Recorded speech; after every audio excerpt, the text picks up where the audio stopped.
Buenas noches, tenemos el placer inmenso de estar con el Rey, con Palito Ortega, que viene en el marco de su gira despedida a actuar en el Estadio Delmi mañana en Salta. Bueno, Palito, bienvenido a la ciudad. Y muchas gracias. ¿Cómo siente después de 50 años de nuevo salir de gira? Bueno, es una alegría haber llegado hasta acá. Una carrera muy intensa, ¿no? Yo empecé a grabar mis primeros discos en el año 62, 1962. Pertenezco a una generación de aquella nueva ola argentina, de aquel Club del Clan, de un grupo de artistas. Muchos de nosotros nos fuimos de nuestras provincias a Buenos Aires, así Leonardo Fabio desde Mendoza, Leodán de Santiago del Estero, yo desde Tucumán. Nos fuimos a la capital en busca de una oportunidad de grabar un disco, de darnos a conocer. Y bueno, creo que la condición de cantautor nos favoreció con respecto al resto de los otros cantantes, que solamente eran cantantes y dependían de otros compositores. Al escribir nosotros nuestras propias canciones, creo que fue un poco el valor agregado que nos permitió de pronto inclusive llegar al cine, haber hecho tantas películas,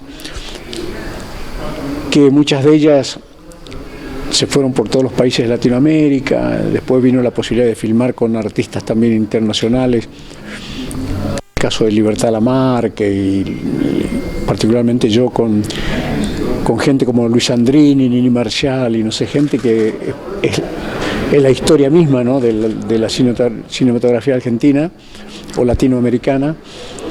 Y todo eso, bueno, conformó una carrera que nos dio la posibilidad, a mí particularmente, de llegar hasta aquí. Exactamente, porque siempre se dice que hay que saber llegar, ¿no? Y son 50 años de muchísimos éxitos, de mucha permanencia, de canciones que han atravesado tantas generaciones y que hoy mismo incluso forman parte de actos escolares, ¿no? Como La Felicidad, Yo Tengo Fe, Bienvenido Amor, o sea, tantas canciones que siguen vigentes hasta hoy. ¿Se lo imaginaba en algún momento que esto le iba a ocurrir? Yo pienso en ese pibito que salió de Tucumán, ¿no?, y que se fue arriesgándolo todo a Buenos Aires.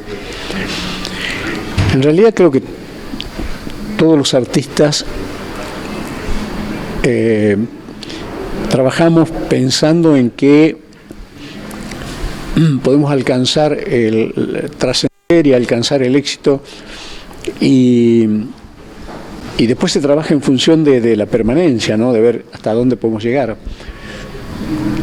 Como yo decía anteriormente, creo que la condición de cantautor me dio a mí particularmente la posibilidad de proyectarme un poco más allá, porque el cantautor de pronto ya no depende solamente de que él pueda hacer éxito de una canción, sino que hay otros intérpretes que le cantan. Yo recorrí Latinoamérica varias veces y llegaba a muchos países y una canción mía era éxito no en mi voz, sino que en la voz de otros cantantes, ¿no? Los cantantes melódicos más importantes de Latinoamérica, ya a partir de allá por los años 60, los grandes clásicos de la música melódica latinoamericana como Tito Rodríguez, Lucho Gatica, Antonio Prieto en su momento y todos me grabaron canciones. Entonces ya no era solo la posibilidad de que yo, a través de mi versión, de mi voz, escuchara una canción, sino que la escuchaban en otras versiones. Y eso a uno le permite esa proyección. Cuando uno es solamente intérprete, depende que otros autores le acerquen una canción. Se puso de moda, ya a partir de los años, por los 60, se puso de moda el cantautor. Cuando Sandro empieza a cantar sus propias canciones. Cuando Leo Dan apareció, empezó a cantar sus propias canciones. Leonardo Fabio, y en fin, toda esa camada de los años 60, autores. No eran solo cantantes que dependían de otros autores, sino que uno era intérprete de su propia inspiración. Así que creo que ese fue un poco, como decía anteriormente, el valor agregado que nos permitió llegar a muchos países. Viajé mucho, hice películas en México, hice películas en España, hice películas, bueno, en mi país, y todo basado fundamentalmente en mis canciones, que eran producto de mi propia inspiración. Exacto. ¿Desde cuándo que escribía canciones? ¿Era niño que escribía canciones? ¿Era niño que tocaba la guitarra? ¿Cómo era ese comienzo? Yo desde muy chico ya soñaba que iba a ser artista, que iba a ser cantante, ¿no? Digo, desde muy chico me gané muchas monedas también. Era lustrabota, lustraba zapatos. Bien, a esa edad de 10 años, 12 años. Y yo siempre tenía clientes, porque me acuerdo que mientras lustraba le cantaba. Así que la música fue para mí como una forma, casi como una forma de expresarme permanentemente. Si bien hablaba poco y era bastante retraído, pero yo con la música tenía como una devoción. Estaba todo el tiempo imitando a los locutores que escuchaba en la radio, un locutor, y lo imitaba, y yo mismo me presentaba y decía, ahora canta Ramón Ortega, y cantaba. No había nueva ola, no había música moderna, cantaba las canciones folclóricas, los tangos que escuchaba, los repetía. Pero esa vocación ya estaba, se manifestaba a una edad muy temprana ya en mí. Y cuando llegué a Buenos Aires, el destino, Dios, me llevaron hasta la puerta de una radio, pues yo andaba por las calles vendiendo café para ganar unas monedas, y ahí llegué a la puerta de una radio, y cuando vi artistas ahí me entusiasmé con ese ambiente. Ahí empecé a conocer gente, y bueno, músicos, y ese fue el inicio, porque había un baterista ahí que tocaba en la orquesta estable de la radio, y yo lo ayudaba con los tambores y los fierros ahí. Y entonces ese hombre, muy generoso él, me empezó a enseñar, a darme las primeras clases de batería, que fue el primer instrumento que yo estudié. Uh-huh. Y después vino la guitarra, y bueno, pues ya con la guitarra empecé solo, se me empezaron a ocurrir cosas ahí. Era la época del rock and roll, y todos, de alguna manera, todos querían ser un poco Elvis Presley, ¿no? Porque la gran influencia del rock and roll. Y ahí empecé a balbucear mis primeras melodías y empecé a escribir mis primeras canciones. ¿Cuál es el primer tema que salió? Yo escribí, curiosamente, en la época del rock and roll, escribí algunas melodías como Sabor a Nada, Papeles, A mí me pasa lo mismo que a usted. Y luego algunas cosas rítmicas como Bienvenido Amor, Camelia. La influencia de la música folclórica yo la expresé un día con Decí por qué no querés, porque Decí por qué no querés la escribí un día y la grabé, y justo empezaron los carnavales y se puso de moda, y bueno, por esos años 62, 63, fue la canción de todos los carnavales en todo el país. Se escuchaba, porque tenía un estribillo y se repetía todo el tiempo, y tenía una cosa muy folclórica la canción además. Tenía ritmo moderno, pero tenía una cosa muy folclórica, parecía un carnavalito. Decían, pam, pam, pam, pam, pam, ¿por qué no quería? Bueno, esos estribillos que se repetían y muy fáciles de cantar, fueron un poco el latiguillo, ¿no?, de todo mi repertorio. Te doy bienvenido, bienvenido, amor, Camelia, Camelia, Camelia, decí por qué no querés, bienvenido, bienvenido, amor. Todo eso se repetía con un coro, y curiosamente cuando iba a los shows me daba cuenta que la gente cantaba a la par mía, cantaban todo el tiempo. y tal vez sin darme cuenta estaba encontrando ahí un camino que era que la gente cuando iba a los shows, la gente cantaba, participaba, no iban solamente a ver un show, a mirar a un artista, sino que la gente enseguida era parte del espectáculo, cantaban ellos a la par mía. Sí, era como que le hacían los coros, ¿no? Sí. La gente hacía los coros. Sí. Sí.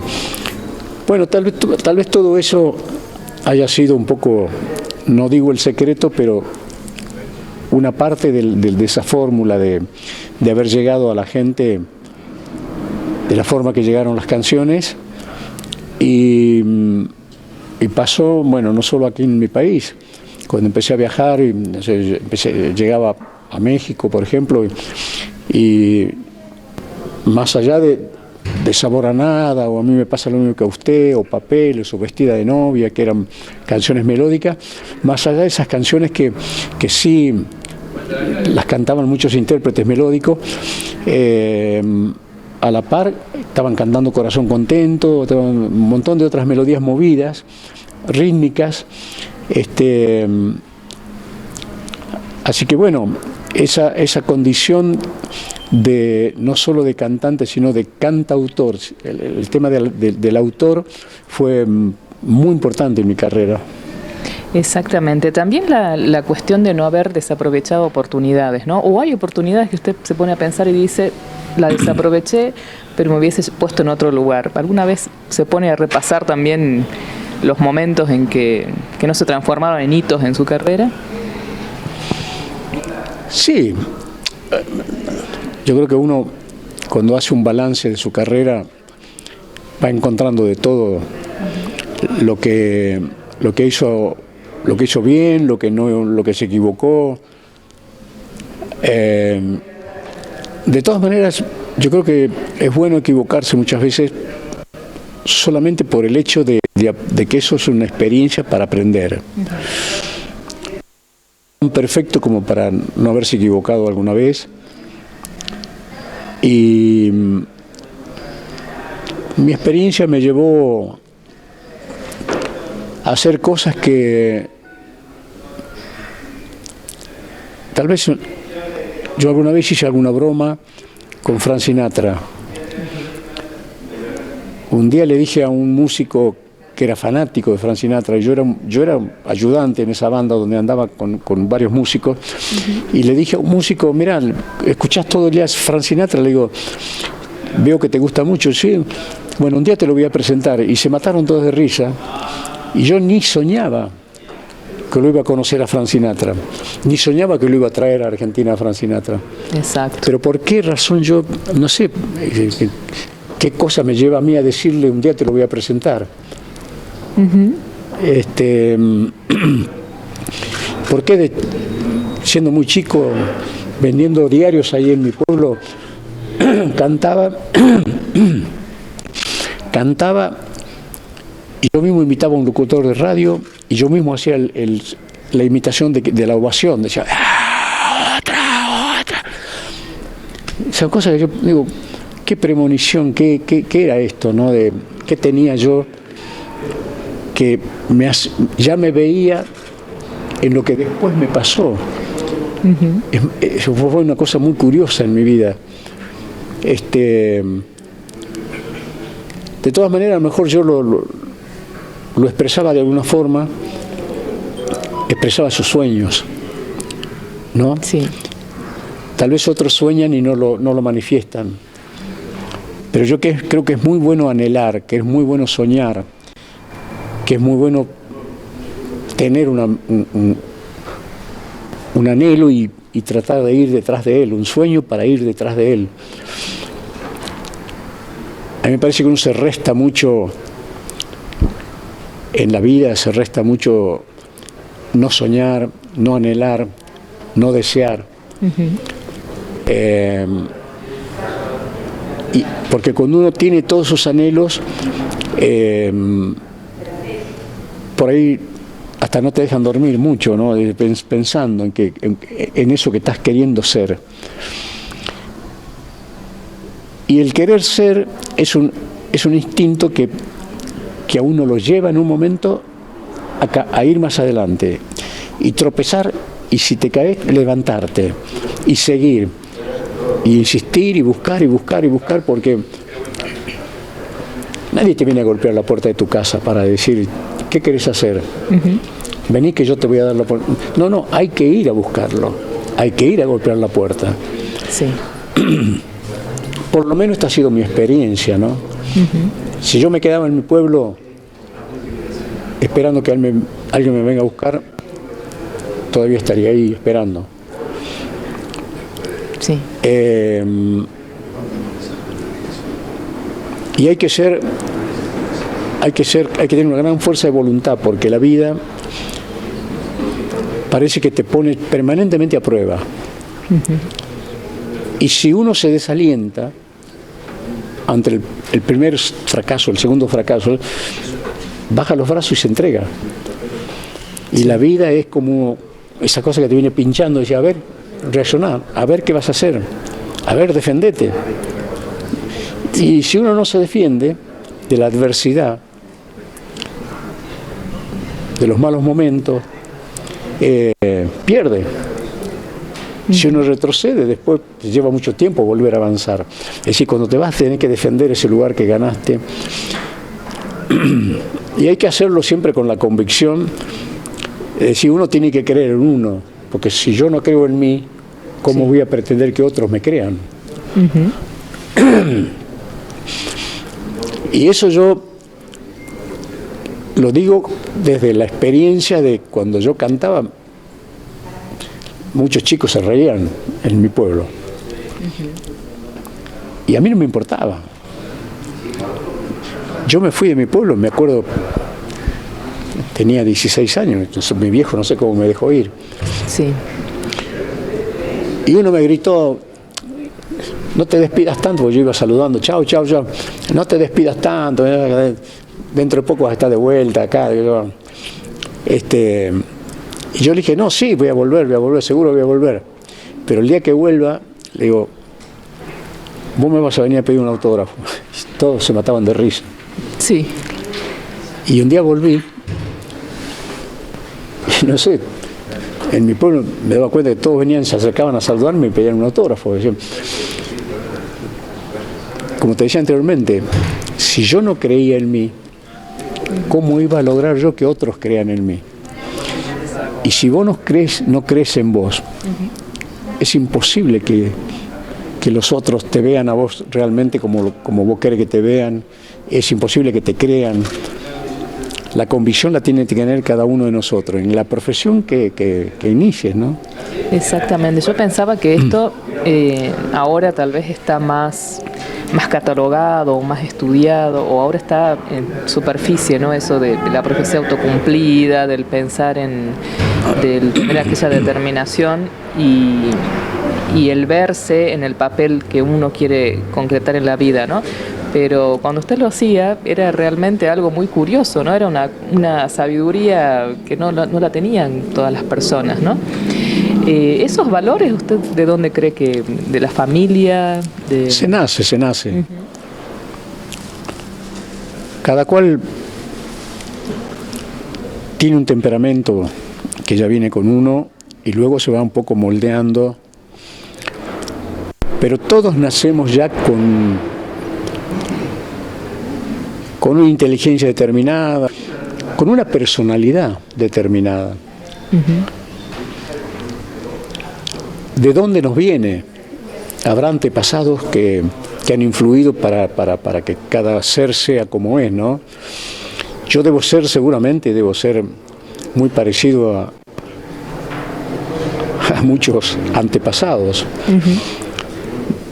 Debe haber una cantidad de abuelos y bisabuelos por ahí, y tatarabuelos por ahí, que yo tenía un abuelo que era muy bohemio, que le gustaba mucho la música, que tenía muchos amigos. ¿Del lado paterno o materno? Materno.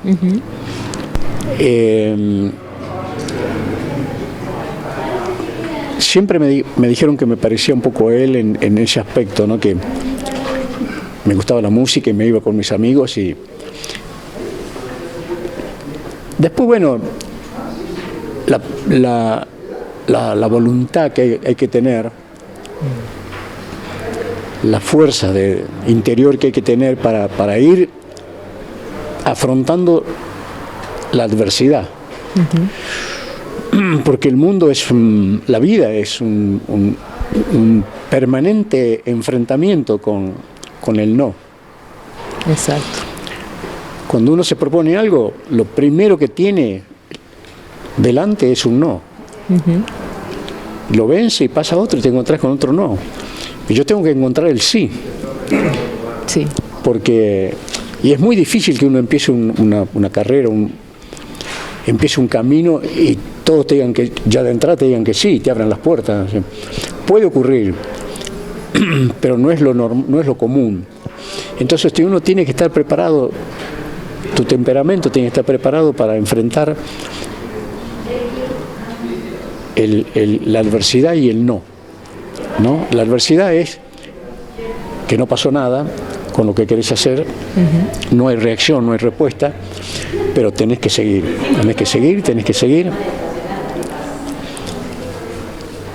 Por supuesto que más allá también de lo que cada cual ya traiga como personalidad, como posibilidad, como talento, como inteligencia, como voluntad, tiene que haber una convicción muy fuerte, ¿no? de tu propio ser para... Yo decía siempre que si yo no creía en mí, ¿cómo iba a pretender que otros crean en mí? Exacto. Y como yo creía en mí, cuando los otros no creían en mí, yo seguía igual, porque yo empecé creyendo. Y de entrada fue muy difícil. Yo pienso en la cantidad de gente que me decía que no, y pienso en todas las puertas que se iban cerrando, y digo, si yo bajaba los brazos y decía, no pasa nada, no me quieren, no gusto, bueno, hasta creo que me hubiese vuelto a mi pueblo pero yo siempre decía, de un ortógrafo. Yo siempre decía, no me vas a ganar, decía yo, no me vas a hacer retroceder, y yo insistía. A la vez que también me iba preparando, porque uno aprende un poco la guitarra, hay que estudiar la guitarra, hay que aprender. Hay que ser músico. Yo no tenía para pagar las clases, pero buscaba la forma cuando empecé a estudiar la batería, que fue el primer instrumento que estudié, era porque el baterista, yo lo ayudaba todo el tiempo a armar y a desarmar la batería. Yo vendía café por las calles y vendía café en una radio, y iba a la radio esa y le ayudaba a los músicos a poner. Estaba ahí atento y me iba ganando la voluntad de ellos. Claro. De la buena voluntad de que me enseñaran, ¿no? Así que bueno, en definitiva, esa es la vida. Es un permanente desafío y no hay que bajar los brazos nunca ante todas las adversidades que tiene la vida. Palito, pensando en una vida con tantos hitos, ¿no? Con el origen humilde en Tucumán, con el éxito en Buenos Aires, con el éxito internacional, con haberlo traído Frank Sinatra y con esa devaluación del dólar a 400, haber quebrado, haberse ido a vivir a Estados Unidos, haber vuelto, haber sido gobernador de Tucumán, haber tenido 6 hijos, haberse casado para toda la vida. ¿No se merece una ficción de Netflix, un documental? ¿Usted qué opina? No sé. Uno de mis hijos es productor. Y Sebastián produjo ficciones muy, muy exitosas, ¿no? Y ahora, bueno, ya trabaja con las cadenas en Estados Unidos y produce en cadenas internacionales. Yo tengo la curiosidad por ahí, porque veo que van juntando cosas. Me parece que están esperando el momento, tal vez no sé cuándo será, para hacer algo, porque ellos conocen más que nadie conocen un poco la intimidad de la historia, ¿no? En todo esto también hay una cosa que uno a veces no repara demasiado. No es que uno no lo sienta, sino que uno no lo manifiesta. Sí. Y es que la vida de un artista no es solo lo que la gente ve del artista, sino que también hay un elemento muy importante, el afectivo, el afecto que uno tiene, porque nosotros nos nutrimos de mucho afecto. El artista es muy sensible y si no tiene un apoyo afectivo, se tambalea permanentemente, ¿no? Y yo tuve la suerte de encontrar una mujer que tenía una carrera brillante por delante, porque cuando yo la conocí, a Evangelina, había ganado el premio a la actriz internacional, a la mejor actriz en un festival internacional en España, en San Sebastián. Y yo me acuerdo que andaba en gira por Latinoamérica, estaba en Ecuador, cuando leo en un diario ahí en Ecuador que una actriz argentina ganó el premio a la mejor actriz en ese festival en San Sebastián de España. La llamé y le dije, bueno, ahora te vas a agrandar, y le digo, no, y me dice, no, dice, no te equivoques, yo estoy contenta de haber ganado este premio, pero acá terminó mi carrera. Porque ya tenía, en su mente tenía la idea de formar una familia. Y tal vez ya me empezaba a conocer. Yo creo que, yo no niego, a lo mejor también con un gesto de egoísmo uno dice, bueno, si yo voy a cantar, voy a andar todo el día en gira y tal, y tu mujer también hace lo mismo y está todo el día corriendo de un canal, una radio, de un lado para otro, digo, no sería, mi familia hoy no sería lo que es, pero yo necesitaba alguien que sea el centro, ¿no? Y ella fue el centro de nuestras vidas. Dejó todo para dedicarse a nosotros. Entonces también eso hay que agradecerlo, porque no sé qué hubiese sido de mí, por ejemplo, cuando yo no paraba de viajar a Europa o Latinoamérica, la recorría todo el tiempo. Y si no encontraba una mujer que me acompañe en la otra parte de la vida, ¿no? En la parte privada, sí. Que no te acompaña a tener una familia, que no se ocupe de tus hijos. Yo me doy cuenta que tenemos 6 hijos que la aman profundamente a la madre, porque se dan cuenta que dejó todo para dedicarse a ellos. Están todo el tiempo pendiente de la mamá. Por supuesto, yo tengo también el amor de ellos, pero ellos los varones especialmente, tienen un amor enorme por esa madre. Y bueno, es que es ella, se lo ganó ella, es decir, por su forma de ser. Claro, son sus 6 sueños de la vida. Y los nietos igual, los 6 nietos son increíbles, con la abuela son increíbles. Palito, ¿alguna vez pensó en una jubilación? ¿Se vio jubilado? No, me imagino que no. No sé. Yo creo que la palabra jubilación a uno le suena siempre como retiro, ¿no? Sí. Y los artistas es muy difícil que se jubilen, porque uno siempre, si yo estoy en mi casa y tengo guitarras por ahí, y siempre me gusta la pintura, pinto, escribo, tomo la guitarra, tengo piano, me pongo a tocar. Tengo un estudio de grabaciones, ahí está mi hijo Emanuel en el estudio todo el tiempo, y por ahí me puedo ir al estudio y grabar. Decía, uno está en contacto permanente con esa actividad, ¿no? Que no es un trabajo. Sí. es una vocación que uno tiene de estar permanentemente en contacto con los instrumentos.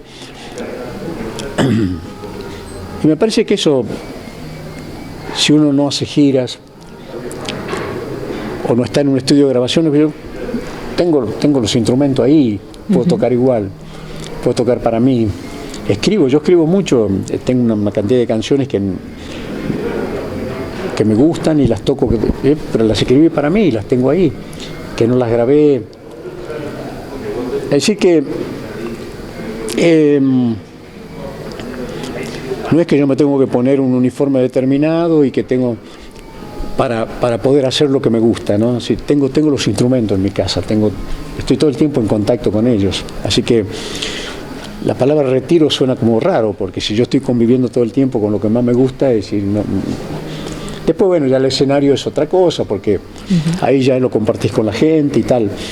Pero no sé, yo supongo un jockey tiene que ir al hipódromo y montar el caballo. ¿No? Un piloto de avión o no sé, un corredor de auto tiene que ir a buscar el auto yo tengo todo ahí, tengo todo a mano en mi casa y estoy en contacto con mis instrumentos, entonces es muy difícil. La palabra retiro me suena rara, no la ubico dentro de mi vida. No, y aparte le suceden 2 generaciones de artistas ya también, ¿no? En su propia familia, entonces están en ese ambiente, ¿no? Y sus nietos ya están encaminándose también.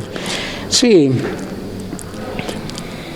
pero también está aquello, yo a veces por ahí, los fines de semana especialmente, a mí me gusta hacer asado, y vienen los chicos y no solo mis hijos, digo, ya ahora vienen los nietos, ¿no? Y te ayudan un poco y uno se divierte con ellos.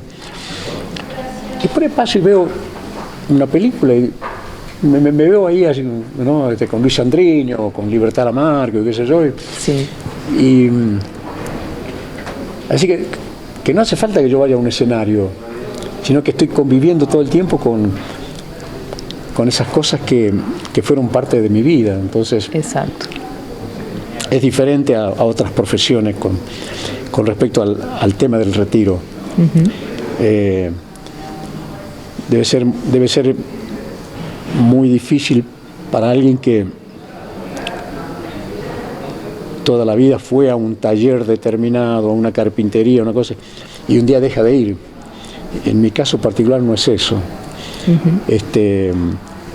No digo que mi vida sea un escenario permanente, pero yo tengo las cosas del escenario, las tengo en mi casa todo el tiempo. Exacto. Tengo equipos, tengo guitarras, tengo baterías por ahí. Los chicos vienen, tocan, tocamos un poco. Así que ahí está uno permanentemente girando alrededor de la música. Es una coexistencia. Bueno, la última pregunta que le hago es ¿qué está recogiendo en esta gira despedida? ¿Qué está recogiendo del público?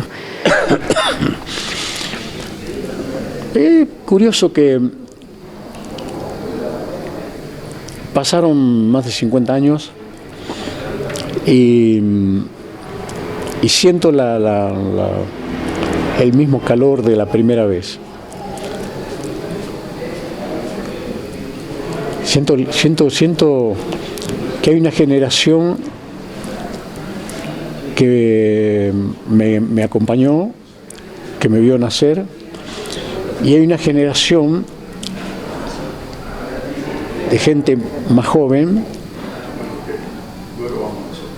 que no sé si sea por los padres, pero conocen la historia, conocen melodías. Entonces, tal vez eso sea lo más fantástico que le puede pasar a un artista, que el tiempo no ha pasado en vano, sino que fue dejando señales, ¿no? Y la gente a uno lo reconoce, será el cine, no sé, o las canciones que no solo las canté yo, sino que escribí canciones que la cantó otra gente y entonces eso siempre está dando vuelta. A mí me llama la atención mucho de que hayan pasado más de 50 años y que haya gente todavía que se acuerde de algunas melodías y que a uno lo vean y lo saluden con una sonrisa, ¿no? Y que está ese gesto siempre de amor que a mí me conmueve permanentemente. Bueno, muchísimas gracias. Ha sido un gusto grande. Por favor, gracias a ustedes. Que Dios los bendiga.